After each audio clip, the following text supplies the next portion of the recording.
রাজীব রায়ের দণ্ডবত সকাকে আর এক না আপংমঙ্গা ব্লগত সকাকে স্বাগতম। তো মুই নিউ আলিপুর স্টেশন পৌঁছি গেলুম। কেনে কন দেখি ওই হঠাৎ করি এখানা বুদ্ধি করলুম, কথায় আছে না হঠাৎ বুদ্ধি কার্যসিদ্ধিতে, সেই হল কথা। হঠাৎ করি ওই মোর ভাইলের সাথে মা কামাখ্যার দর্শনের জন্য রওনা দিছি। তার জন্য ট্রেন ধরি ধরছি, এই ট্রেনে চড়ি ফেলাছি আমরা। এই যে ঠাং করে বসি আছি সবাই। তো রিজার্ভেশন সিট না হয় জেনারেল কামরাতে চড়ছি আমরা। তো হঠাৎ করে ট্রেনে চড়ছি, দেখি মাথা বাঁকড়ে খানিক বাইরে খান দেখি ধরছি। এটা করতে করতে পৌঁছে গেলাম আমরা ঢাকা।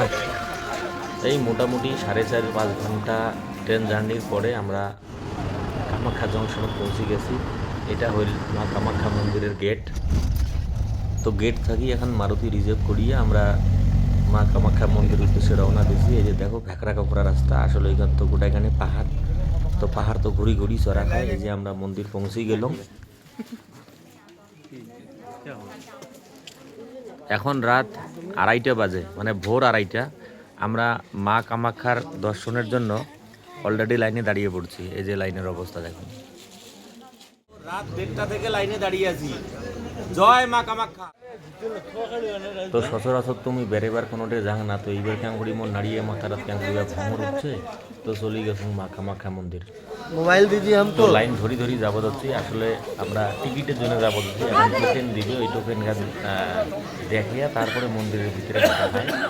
তো মেলা ধাপে ধাপে ধাপে ধাপে এমন করি খানিক করি যাই, আরও থামি। এই যে বসি জিরি ধরছি এলা, মানে খানিক মুখটা দেখাও দেখি। তো এম করিয়া লাইন ধরি গেইতে গেইতে টিকিট পাইলাম। তো তোমরা দেখতে থাকো। এলাই মন্দির নাগাল পাবাদ হচ্ছেন না, তার কারণ অনেকক্ষণ হাঁটি যাওয়া খায়। আরও সিঁড়ির পর সিঁড়ি, সিঁড়ির পর সিঁড়ি গেইতে গেইতে গেইতে গেইতে আরও অনেক দূরত মন্দির আছে। তোমরা দেখতে থাকো ধৈর্য সহকারে। সকাল সকাল এখন পূজা দিতে পারছি। আর কায় এই মন্দির ঘুরি সংখ্যায় করি জানাবেন, কিন্তু মুখ খুব খুশি হই শুনিলে। এই যে দেখো প্রায় 1 কিলোমিটার বোধহয় বেশি হবে ঘুরি ঘুরি ঘুরি ঘুরি যায়। এই যে মানছিলে দেখো কি হাফসাইছে, কারণ রাত্রিবেলাতে আগের দিন লাইন দিছে। এই হাঁটিতে হাঁটিতে এই যে থমকি খানিক করে আগাইতে আগাইতে সেতি গিয়েছে মানছিলে দেখো। এই যে আঙ্গুরি যাওয়া খায় মেইন, আর খানিক পরে মন্দিরের মেইন গেটটা পৌঁছমু আমরা। এই যে দেখো এতক্ষণ হাঁটাহাঁটির পরেও কিন্তু মা কামাখ্যার কৃপায় আমরা কিন্তু হাফসাইলেও সেটি যাইনি, ঘাবড়ি যাইনি, বিরক্তি কিন্তু পড়ে নেই। তারপরে কিন্তু আর মন্দিরের ভিতরে খান তোমার দেখের পালং নেই, কারণ ওটা মোবাইল অ্যালাউ করে না। এখানে মন্দিরের বাইরে পাশ, তার আগত কিন্তু আমরা মন্দির দর্শন করি যাচ্ছি, মা প্রণাম করি যাচ্ছি। তোমরা কায় যান নাই তো অবশ্যই যাবেন, কারণ গেলে কি কন দেখি এটা মেন্টাল স্যাটিসফ্যাকশান, মানে মনটা তুষ্ট হয়।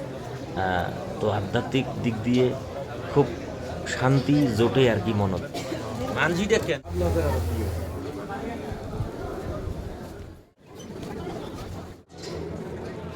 মন্দির চত্বরখান কিন্তু ছোটোখাটো এরিয়া না হয়, বিশাল বড় এরিয়া। গোটায় কিন্তু ঘুরবি পাই নাই আমরা। তো যাই হোক, আমরা মার চরণ প্রণাম এই যে মন্দির দেখছি আমরা সবাই একদম জয় মা কামাখ্যা জয়। আর মুই কিন্তু ব্লগ বানাইতে উস্তাদ না হন, কেমন হয়েছে জানাবেন ঠিক।